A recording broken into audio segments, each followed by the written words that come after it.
Today, I just want to talk about what my anxiety look like in children. And when we take a look at that, be very aware that especially the younger our children are, sometimes we might think it is cute or funny how our children's anxiety shows up. So just be aware as we continue to talk into this topic. Children are great by their very nature, and we have the privilege and responsibility of raising them. It can be challenging at times. Let's talk about it. Hi, I'm Cynthia Armstrong. I'm a general and a special education teacher. I homeschooled my own children for 5 years, and I talk about those things I've studied, I've learned, I've applied that have benefited me, my children, and my students. Today, I want to talk about anxiety. And anxiety can happen in a variety of levels, and it is not um, age related. You can have anxiety maybe over a particular something, especially younger. Uh, and then as our children age, they can develop it even if they didn't have it when they were younger. Uh, and it affects pretty much all aspects of life uh, when you get like that severe anxiety. And almost everybody has anxiety over something, right? It might be heights, it might be flying in a plane, it might be um, like I didn't get my driver's license when I was 16 because I was like, I might kill somebody and I don't want that, And so it took me a little bit to work through that as a teenager. And it affects um, social, right? You can have social anxiety, or if your friends want to go do an activity that relates to something you have anxiety over, right? It can affect it. Even if you don't have social anxiety, it can still impact what you do in social settings. And again, this can happen very young. When my son was 3 years old, he got sick. He got really sick.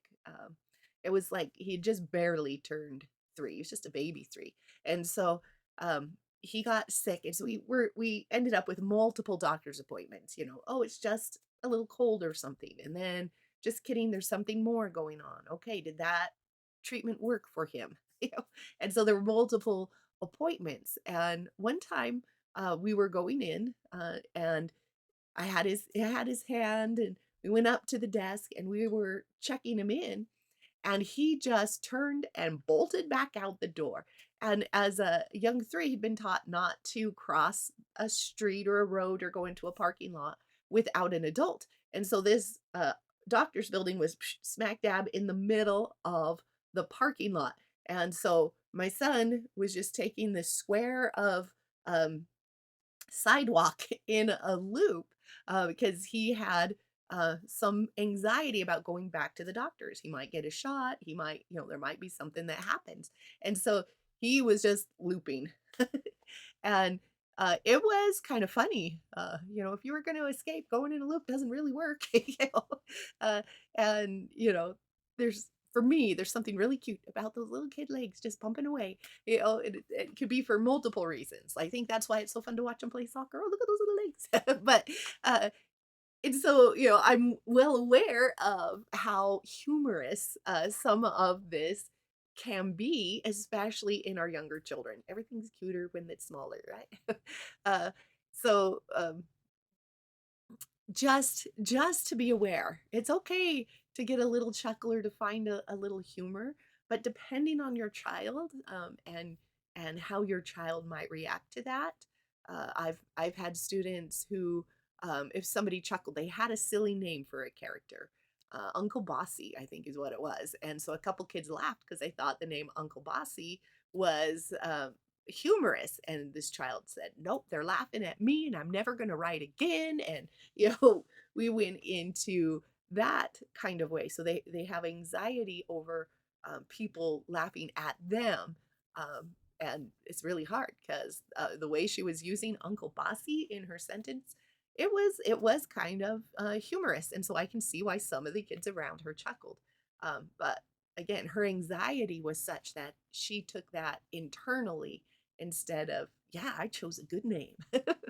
And so you can see how children can take things, and you might say, oh, you're unreasonable, you know better. We come up with all of these things as teenagers. Do they do what they want to do, or does their anxiety stop them from participating in social activities, in participating in competitions, or um, I'm not going to take that other class because I might not do well, or people might laugh at me, right? That can carry forward into high school. Or, um, and, maybe I'll just stay in my room. Maybe I'll just zone out on video games. Maybe I'll get into social media, which then can lead into depression or lots of other things besides anxiety. Or maybe I'm not going to ever look at social media ever because of anxiety. So there's lots, and every person, every child takes it. So what is it about anxiety that is beneficial to know, right? We are taking fear, an emotion, and I'm like my 3-year-old son. He probably, I haven't asked him. I wonder if he remembers. You can have things that happen when you were little that creates that fear, and you might not even remember what it is, but you bring it forward.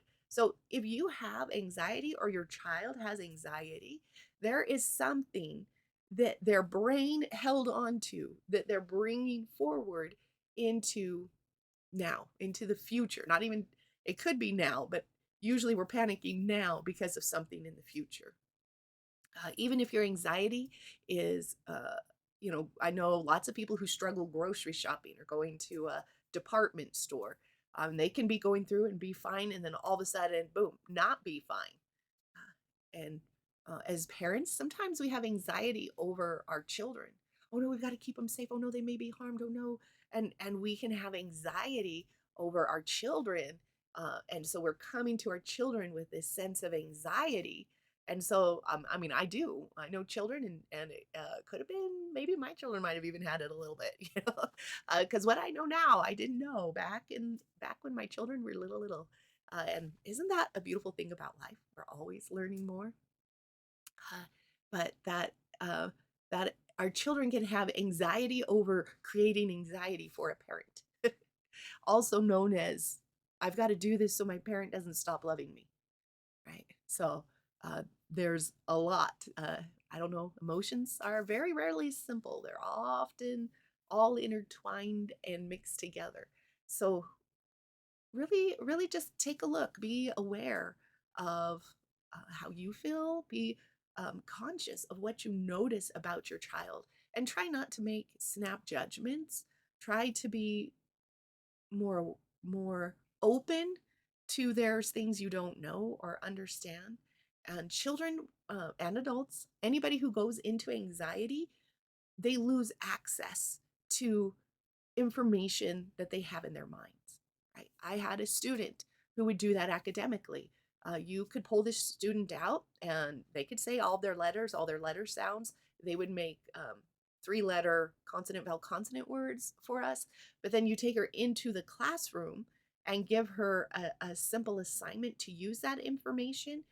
Boom, she'd lose access. I mean, I was like, do I need to refer her to special ed before but when I start thinking that, that just means look deeper, And so as I looked deeper, she had all the academic skills she needed, but she didn't have access to them. And they don't teach us that, right? That's not something that's in, uh, you go to college and you learn as you become a teacher.